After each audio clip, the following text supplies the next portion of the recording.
Hello students, कैसे चल रही है आप लोगों की तैयारी। आई होप सबकी तैयारी जो वो जोरों शोरों से चल रही होगी।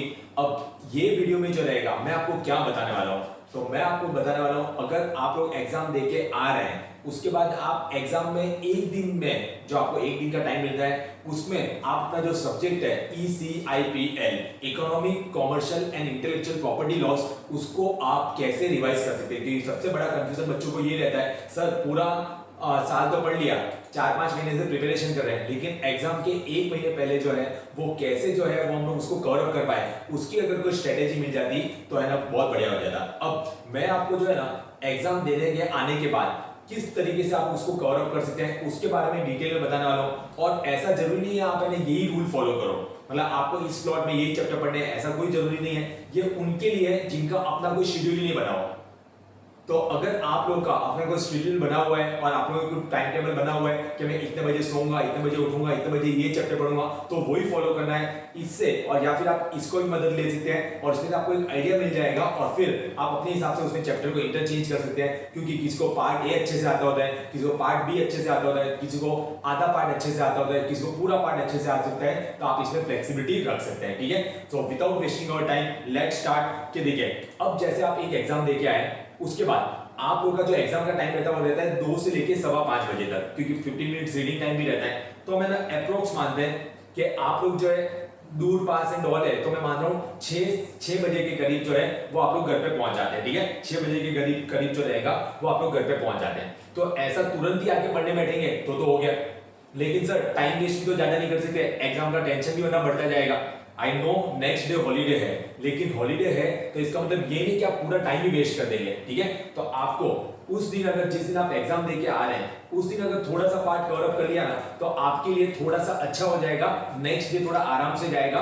और एग्जाम वाले दिन भी आप मॉर्निंग में थोड़ा आप लोग रिवाइज भी कर पाओ, वैसा वाला पार्ट बताऊंगा। तो सबसे पहले आप लोगों को क्या करना चाहिए, आइए आ गए, फ्रेश हो गए, चाय कॉफी या डिनर जो भी आप लोग लेते हैं वो ले लिया।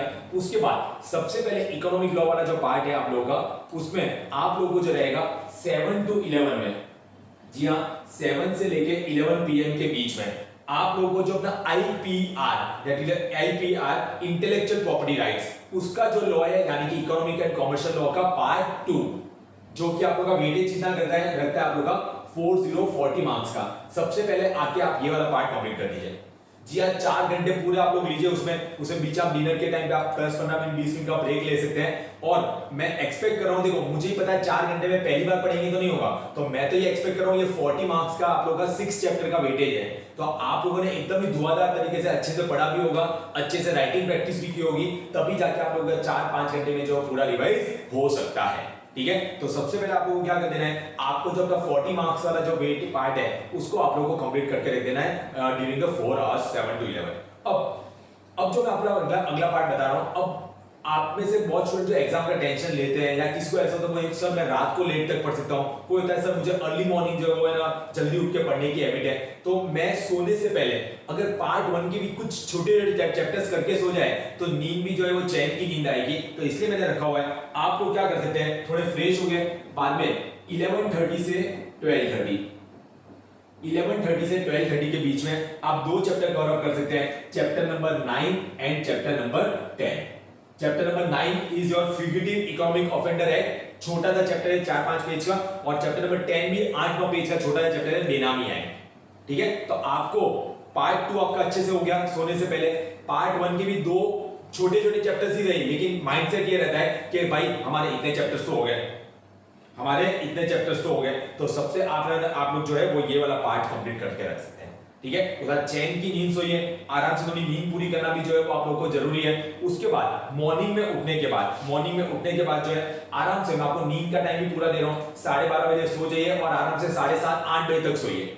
मॉर्निंग में उठ के फ्रेश हो गया, चाय कॉफी ले ली, उसके बाद मॉर्निंग में आप लोग क्या करना है, सबसे पहले 8:30 बजे से लेके 12 बजे के बीच में, 8:30 बजे से लेके 12 बजे, मतलब नेक्स्ट डे मॉर्निंग की बात कर रहा हूं मैं, 8:30 बजे से लेके 12 बजे के बीच है आप लोग कवर अप कर सकते हैं 2 चैप्टर, 2 बड़े चैप्टर पार्ट 1 के, that is the chapter 11 and chapter 12।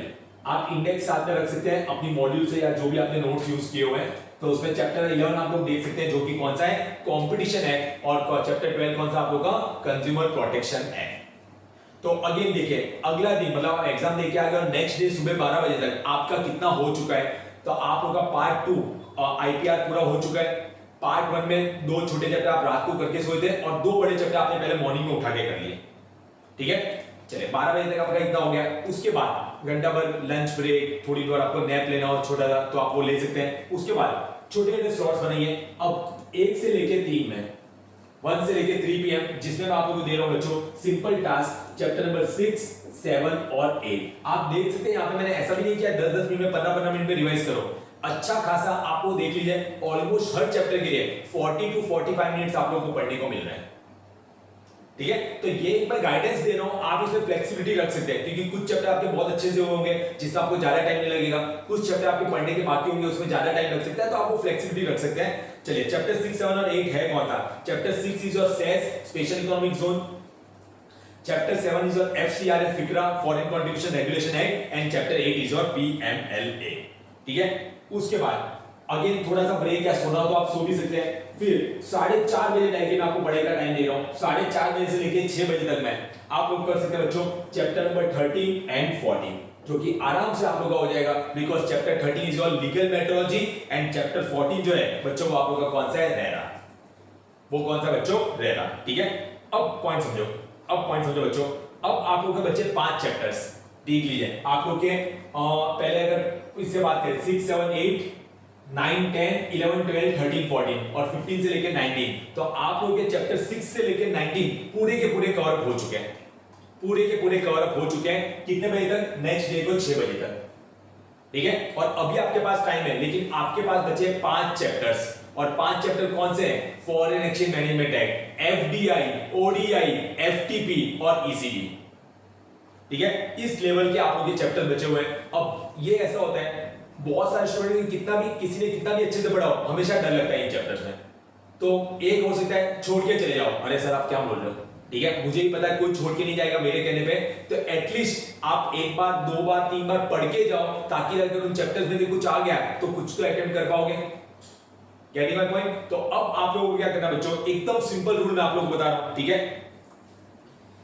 7 to 8, 8 to 9, 9 to 10, 10 to 11 और 11 to 12, ठीक है। ये 5 जो आपको एक एक घंटे के स्लॉट दिख रहे हैं ना उसमें हर एक घंटे में एक एक चैप्टर करना है। Chapter 1, chapter 2, chapter 3, chapter 4, chapter 5।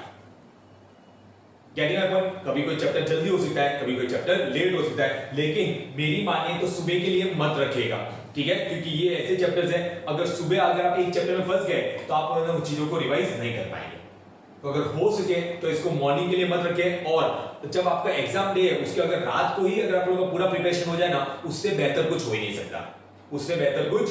सकता, ठीक है। तो चैप्टर 1, 2, 3, 4, 5 इस तरीके से आप लोग कवर अप कर सकते हैं और अगेन चैन की नींद सो सकते हैं, चैन की नींद जो है बच्चों आप लोग सो सकते हैं, ठीक है।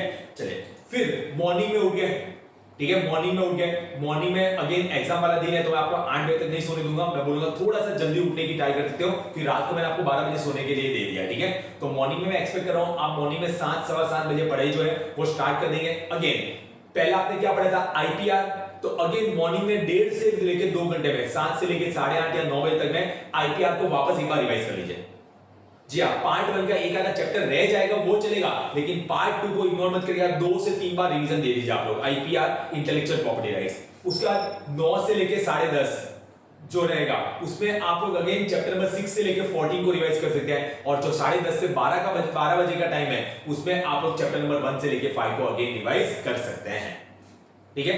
और जनरली बहुत स्टूडेंट होते हैं मैंने देखा है एग्जाम जो है 2 बजे तक तो 1:30, पौने 2, अरे 2 में 5 मिनट बाकी होंगे तो भी पढ़ के रहते हैं, गलत तरीका है।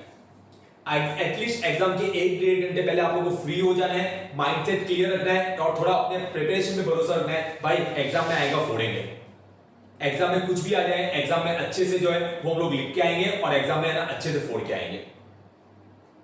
Getting my point? और बाद में आप अपना प्रिपरेशन के साथ अच्छे प्रिपरेशन के साथ आप लोग जा सकते हैं। इसमें एक चीज करना मत भूलिएगा, एक चीज आप लोगों को करना नहीं भूलना है जो कि है पास्ट एग्जामिनेशन क्वेश्चंस। जो भी अभी तक 2 या 3 पास्ट पेपर्स हुए हैं पास्ट पेपर्स हुए हैं तो उसको प्लीज बस सॉल्व करके जाइएगा। वो प्लानिंग आपकी पहले से होनी चाहिए कि है ना पेपर पैटर्न क्या रहती है, क्वेश्चन पैटर्न क्या रहता है। आई होप आपने फुल पेपर जो रहते हैं उसकी आपने राइटिंग प्रैक्टिस और टेस्ट दिए होंगे, मॉक टेस्ट एंड ऑल जो है वो आप लोगों ने दिए होंगे, तो आपको पता होनी चाहिए एटलीस्ट पेपर पैटर्न। ये एग्जाम में ऐसा नहीं होना चाहिए आपको एग्जाम में जाके पेपर पैटर्न पता चल रही है। तो पास्ट जो भी पेपर्स हुए हैं तो एक बार आप लोग उसको भी गो थ्रू करना है ताकि आप उस टाइप के क्वेश्चंस के लिए माइंडसेट बना के रहे भाई इस टाइप के क्वेश्चंस आ सकते हैं। यानी मैं अब मैं आपको थोड़ा सा ये भी पार्ट बता देता हूं कि आप लोग जो है एग्जाम में जो पेपर अटेम्प्ट करना होता है वो किस तरीके से कर सकते हैं, ठीक है, ताकि आप लोग का जो पेपर जो है वो एकदम अच्छे से हो जाए और एकदम अच्छे से आप लोग उसको अपीयर कर पाए, ठीक है। चलिए अब हम देखते हैं कि paper, how to attempt the paper.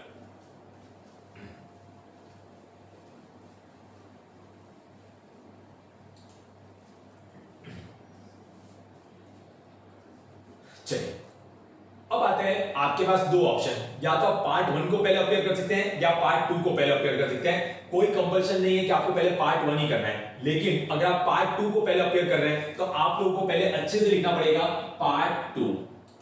अपनी सप्लीमेंट्री में आप कैपिटल में ऐसे लिख दिया पार्ट 2। पार्ट 2 में आपके दो क्वेश्चन होंगे, क्वेश्चन नंबर 5 और क्वेश्चन नंबर 6।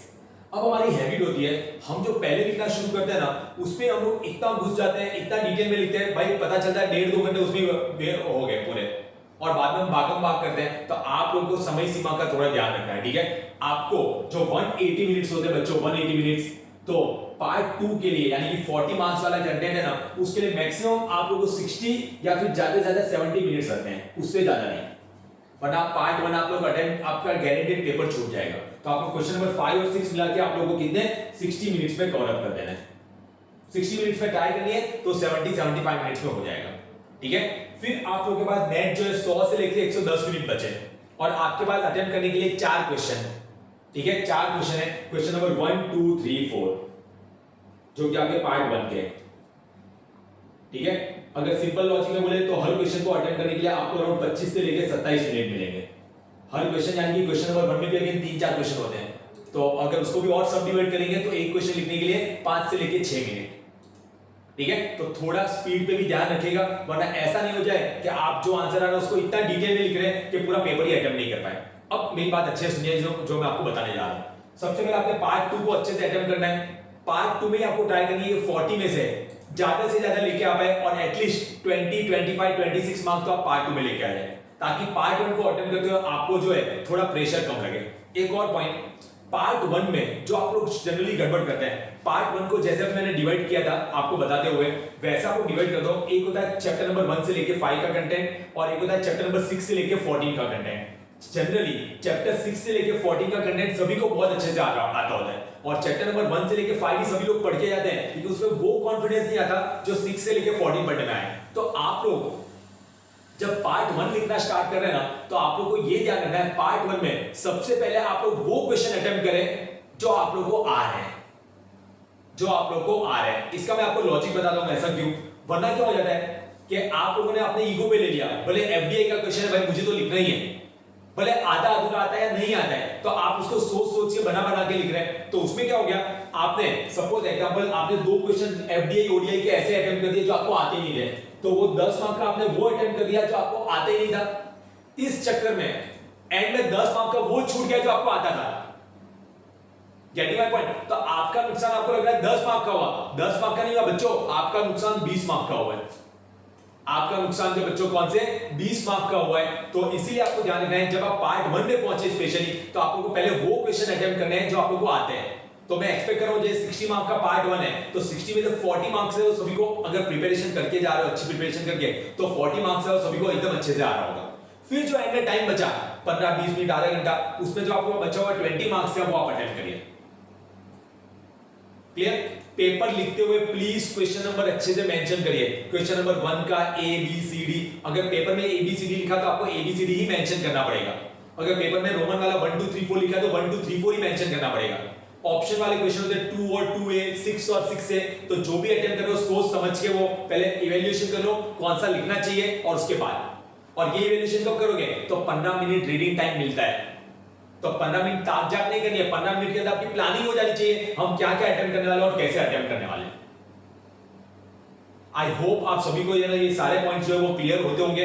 अगेन अगर कोई केस स्टडी पूछी है, कोई भी सब्जेक्ट के लिए केस स्टडी पूछी है, अगर वो केस स्टडी का जो आपने सॉल्यूशन एंड में कंक्लूजन लिखा हुआ है, अगर आप 100 नहीं 200% श्योर है इसका आंसर तो यही है, तो एंड में पेंसिल से उसको अंडरलाइन कर दीजिए, ये देखो आंसर। अगर आप श्योर नहीं है, आपको डाउट हो भाई शायद आंसर राइट या रॉन्ग भी हो सकता है, तो उसको हाईलाइट मत करिए, ठीक है। जो चेक करने वाला उसको चेक करने दीजिए और आंसर को ढूंढने दीजिए। उसका रीजन क्या है, अगर आपने कुछ हाईलाइट कर दिया और वो आंसर अगर रॉन्ग है तो आपने खुद ने बोला ये देखो मेरा रॉन्ग आंसर। तो अगर आप 100 नहीं 200% श्योर है तो ये आप लोग उसको मेंशन करिएगा। दूसरी बात रही सेक्शंस की और केस लॉज के नाम की, तो अगर आप एकदम श्योर है सेक्शन नंबर के बारे में, तो वरना क्या होता है सेक्शन राइट होता है, सॉरी सेक्शन रॉन्ग होता है और कंटेंट राइट होता है, तो आपको 0 मार्क्स भी मिल सकते हैं। Same with the case laws name, ठीक है। तो अगर आप एकदम श्योर है कि यही इसका सेक्शन नंबर एंड ऑल है, तो ये आप लोगों को मेंशन करना चाहिए। जो मार्जिन होती है सप्लीमेंट्री में, जो मार्जिन होती है, तो मार्जिन में जो है वो आप लोगों को कुछ नहीं लिखना है, वो क्वेश्चन नंबर के अलावा वो चेकर जो चेक करने वाले होते हैं उनको मार्क्स देने के लिए होती है वो जगह। ये सारे छोटे छोटे पॉइंट्स बच्चों को प्लीज अच्छे से ध्यान में रखेगा। अगेन जो आपको कहीं पे भी क्वेश्चन पेपर है उसमें कुछ नहीं लिखना है, सिर्फ टिक मार्क के अलावा कि आपने कौन कौन से क्वेश्चन अटेम्प्ट किए। कहीं पे भी आपको कुछ आंसर वगैरह लिख रहे हैं, तो अगर जो भी सुपरवाइजर है उसका ध्यान चला गया, आपको एग्जाम हॉल से बाहर भी निकाला जा सकता है। ना ही हॉल टिकट पे कुछ लिखना है। ये प्लीज बच्चों छोटे छोटे पॉइंट्स जो मेरे माइंड में आते जा रहे हैं, मैं सिर्फ स्ट्रेटेजी बताने वाला था पढ़ने के लिए कि ये पॉइंट्स मेरे माइंड में आते जा रहे हैं, तो आपको मैं बताता जा रहा हूं। और उसके बाद भी अगर आप कोई भी क्वेरी रह जाए ना, तो आप आराम से कमेंट सेक्शन में लिखे, मैं आगे आने वाली वीडियोस में जो रहेगा वो क्वेरीज को भी सॉल्व करना स्टार्ट करूंगा। और अगर आप लोगों को वीडियो अच्छा लगा हो तो एग्जाम का टाइम है, ज्यादा से ज्यादा जो है ना वो अपने दोस्तों तक पहुंचाइए और ज्यादा से ज्यादा लोग इसका हेल्प ले सके और इसे यूज कर सके। स्ट्रेटेजी बनाने में उनको हेल्प मिलेगी। और वैसे ही अगर आपको और भी कोई दूसरे सब्जेक्ट के लिए भी ऐसी स्ट्रेटेजी या ऐसा कुछ चाहिए, तो आप आराम से जो है कमेंट बॉक्स में लिख दीजिए, मैं जल्द से जल्द उसका वीडियो लाने की ट्राई करूंगा। All the very very best my dear student, thank you so much guys.